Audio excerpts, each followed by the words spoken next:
Hello friends, good morning. তো কেমন আছো তোমরা? আশা করি খুব ভালো আছো। আমার চ্যানেলে অনেক অনেক স্বাগত। তো দেখো, আজকে মাছ কাটা দিয়ে আমার ব্লগটা শুরু করছি। রোজ দিনই তো হয়, ছাদে নয়, রান্নাঘর থেকে শুরু করি। তো আজকে দেখো মোটামুটি 11:30 বাজে, এখান থেকে আজকে ব্লগটা শুরু করছি। তো আজকে কি মাছ এনেছে? আজকে সানডে, কেননা রোজ সানডেই কম বেশি চিকেন আনা হয়। তো আজকে ভাবলাম চিকেন খাবো না।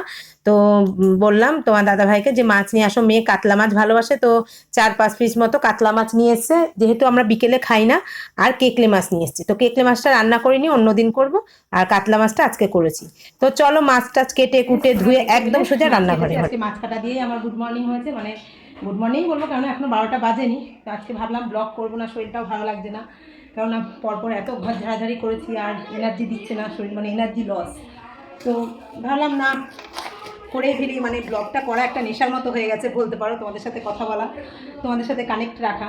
তো ব্লগটা শুরু করলাম মাছ কাটা দিয়ে। তো সকালে অনেক কাজ তো হয়ে গেছে, তোমরা জানো রেগুলারে কী কাজ আমার। তো এখন যাব আমি স্নান করতে, কেননা 4 দিন ধরে আমি ঠিকঠাক স্নান করিনি। মাথার অবস্থা দেখেছো? মানে 4 দিন ধরে ডাইনিং দিয়ে, ব্যালকনি দিয়ে, 2-3টে ঘর ঝাড়া দিয়ে। তো আমার মোটামুটি 5:30, কেননা দুটো সবাইকে খেতে টেতে দিয়ে, রান্না করে সবাইকে খেতে দিয়ে, ঘর ঝাড়া ধরি আমি মোটামুটি 1:30-2টোর পর। আমি খেয়ে নিই, কিন্তু স্নানটা হয় না। তো সেইটা আমি সেরে সব ঝেড়ে ঝুড়ে মোছামাছি করে 5:30, 5:45, কালকেও 5:45টায় শেষ করেছি। তো তোমরা ব্লগে দেখতে পেয়েছো একদম বইয়ের তাক টাক গুছিয়ে ডাইনিং দিয়ে। তো কী করে 5:45টায় স্নান করি বলো? হ্যাঁ, স্নান গাটা ধুয়ে সাবানটা বানিয়ে, হ্যাঁ শুধু মাথায় জল দিই, বাকিটা আমি নাইটি ফাইটি সেরে নিয়েছি। তো মাথায় আমি 4 দিন জল দিইনি, কী করে আছে আমি নিজেও জানি না। তো আজকে ভাবলাম রান্নাটা পরে করবো, কেননা ডাল হয়ে গেছে, মাছ আর ঢেঁড়সের তরকারি করবো। তো চলো, মাছ তো ধোয়া হয়ে গেছে, দেখতে পেলে ওইদিকে আমি ভাতটা বসিয়ে দিয়েছি আর ছেলের স্নানের জল বসিয়ে দিয়েছি। তো ফ্রেন্ডস, চলে আসলাম একদম স্নান ধান করে। দেখো চুলটা অনেকটা শুকিয়ে গেছে, একটু একটু ভেজা আছে, ক্লিপ দিয়ে দিয়েছি। কেননা রান্নাঘরে আসছি, রান্নাঘরে আমার চুল ছেড়ে রান্না করতে একটুকু ভালো লাগে না, মেয়েকেও বলি। তো ওই জন্য আমি চুলটা একটু বেঁধে নিয়েছি, যেহেতু গরমকাল, রান্নার পর ছেড়ে দিলে শুকিয়ে যাবে। তো চলো, রান্নাঘরে চলে এসেছি। এই দেখো ঢেঁড়স আলু কেটে নিয়েছি, টমেটো কেটে নিয়েছি, আর এটা হচ্ছে আদা আদা ছুলে নিয়েছি। আদাটা বেটে নেবো মিক্সিতে। তো ঢেঁড়সটা আজকে আদা জিরে বাটা দিয়ে করবো, আর একটা মানে অন্যরকম একটা মশলা দেবো। আশা করি তোমাদের ভালো লাগবে গরমকালে এই ঢেঁড়সের রেসিপিটা। তো চলো দেখতে থাকো। আর মাছটা করবো, ডাল তো হয়ে গেছে, টিফিনে ডাল করে নিয়েছি একবারে। মাছটা 2 উনুনে 2টো বসিয়ে দেবো, হয়ে যাবে। আর ছেলে টিউশন থেকে এসে 12টার সময় খেয়েছে। তো খাওয়ার জন্য অত তাড়াহুড়ো করবে না, তো আমি আস্তে ধীরে রান্না করি। তো চলো, আর যেহেতু আজকে 4 দিন পর ভালো করে মাথা ঘষে স্নান করেছি, তো চলো দেখতে থাকো ব্লগটা। দেখো রান্নাঘরে চলে এসেছি, রান্নাঘরে এসে আদা টাদা ছুলে আদাটা পেস্ট করে নিলাম। যেহেতু আমি আদা লাগবে আজকে রান্না করতে।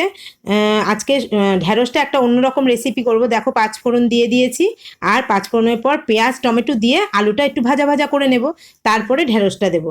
তো চলো, ঢ্যাঁড়সের রেসিপিটা আশা করি তোমরা হয়তো আগে কেউ খাওনি, এটা আমি শাশুড়ি মায়ের থেকে শিখেছি। তো চলো দেখতে থাকো।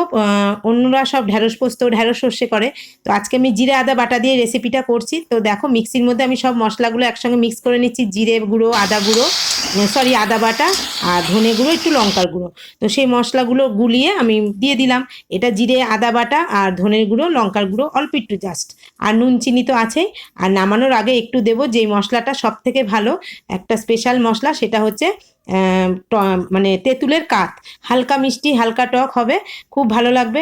তো ঢ্যাঁড়সটা ওপরে হচ্ছে, এদিকে আমি মাছের আজকে সর্ষে দিয়ে করব, কাতলাটা সর্ষে দিয়ে, কাতলা মাছ দিয়ে। তো তার জন্য মশলাটা আমি পিষে নিচ্ছি, লঙ্কা নিয়েছি আর সর্ষে নিচ্ছি, আর সঙ্গে 2টো রসুন।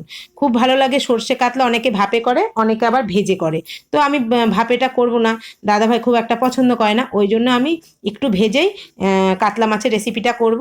উপরে তো ঢ্যাঁড়স হচ্ছে, আর এদিকে নিচে বসে আমি মশলাটা বেটে নিই। তো চলো দেখতে থাকো ব্লগটা। তো দেখো ঢ্যাঁড়সটা তো নামিয়ে নিয়েছি, আর এখানে মাছটা ভাজা করে দিয়েছি। ঢ্যাঁড়সটা মানে শুকনো শুকনো হওয়ার আগে তেঁতুলের কাঠটা দিয়ে দিয়েছি, সেটা তোমাদের দেখানো হয়নি। আর এখানে মাছটা দেখো তেলের মধ্যে টমেটো দিয়ে দিয়েছি, আর সর্ষে বাটাটা দিয়ে মাছটা কষিয়ে নিচ্ছি। আর ছেলের জন্য মাছ ভাজা তুলে রেখেছি, বললো আমি রান্না করা মাছ খাবো না, আমাকে মাছ ভাজা দাও। তো ওই জন্য 4 পিসই রান্না করছি, খুব ভালো হয়েছে, টেস্ট হয়েছে খেতে। তো দেখো মাছটা নামিয়ে নেব, আর নামিয়ে নিয়ে অনেকটা বেলা হয়ে গেছে আজকে, ওই জন্য আগে খেতে দিয়ে দেবো, তারপর আমি এসে রান্নাঘরটা মুছবো। তো চলো মাছটা আগে নামিয়ে নিই, নামিয়ে নিয়ে আমরা খাওয়া দাওয়া করে তারপর রান্নাঘরটা ক্লিন করব। তো তো চলো দেখতে থাকো, আগে মাছটা নামিয়ে নিই। এই দেখো মাছটা নামিয়ে নিয়েছি, কি সুন্দর হয়েছে দেখতে। তো তোমরা তো আর খেতে পারলে না, আমি খেয়ে তোমাদের মানে রিভিউটা দিলাম, খুব ভালো হয়েছে, নিজে রান্না করে নিজেই বলছি। তারপর খাওয়া দাওয়া শেষ, চলে আসলাম রান্নাঘরে। তো খাওয়া দাওয়ার পরে আজকে রান্নাঘরটা ক্লিন করছি। তো আগে গ্যাসটা মুছে নিয়ে তারপর আমি রান্নাঘরটা মুছে নেব। তো তারপরে দেখো কি শেয়ার করি তোমাদের সাথে, তো তার জন্য ব্লগটা দেখতে হবে।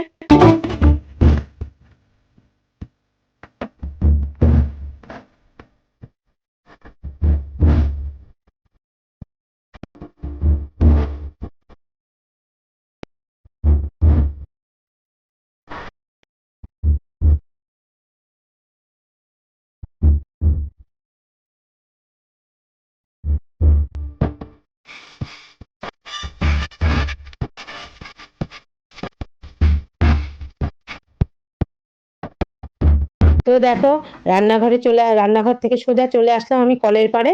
তো দেখতে পাচ্ছ কত সার্ফ নিচ্ছি আর কলটা ছেড়ে দিয়েছি, কেননা দুদিনের জামা কাপড় আমি জমিয়ে রেখেছি।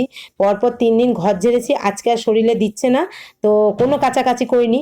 এই জামা কাপড়গুলো ভেজাচ্ছি আমি কালকের জন্য। তো এখন বিকেলবেলা ভিজিয়ে রাখি, দেখো 1 গামলা জামা কাপড়, এগুলো কাচবো কালকে একদম দুগ্গা দুগ্গা করে, মানে গুড মর্নিং করে জামা কাপড় দিয়ে কালকে ব্লগটা শুরু করব। তখন তোমরা দেখে নিও।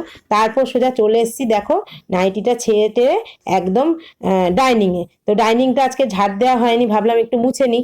তো চলো তোমরা দেখো, প্রায় দিনই আমি ঘর মুছি, ডাইনিং মুছি, ঘর ঝাড়াঝাড়ি পরে। তো আজকে সেই ডাইনিংটাই মুছে নিলাম। তো চলো দেখতে থাকো ব্লগটা।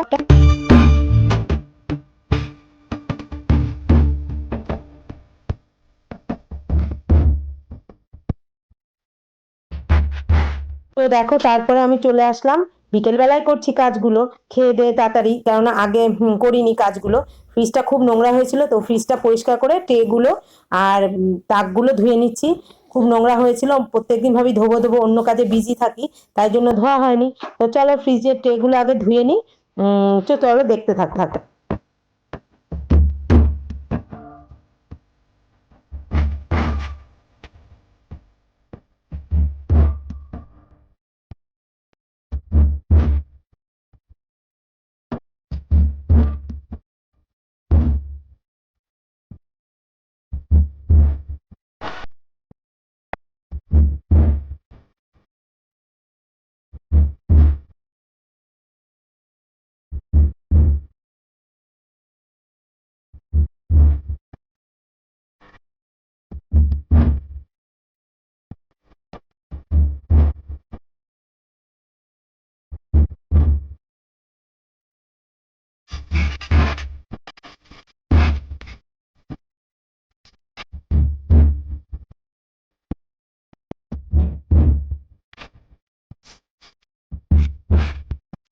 তো চলো দেখো ট্রেগুলো ধোয়া হওয়ার পর আমি সোজা চলে এসেছি ঘরে।